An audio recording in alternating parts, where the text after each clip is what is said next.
Today, we will learn how to change Facebook location or how to add location on Facebook. First, open your browser and search Facebook.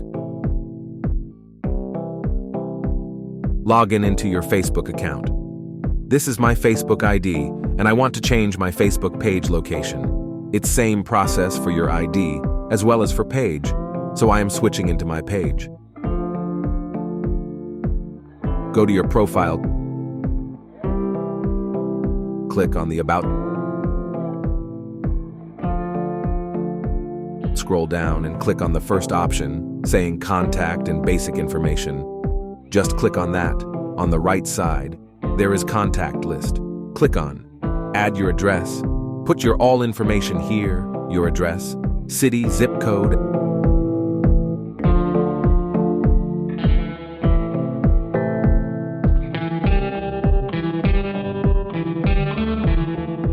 Click on the Save button.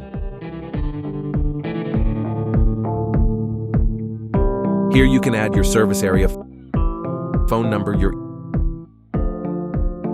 email address. All these informations and optional here are many basic informations. If you want, you can add them.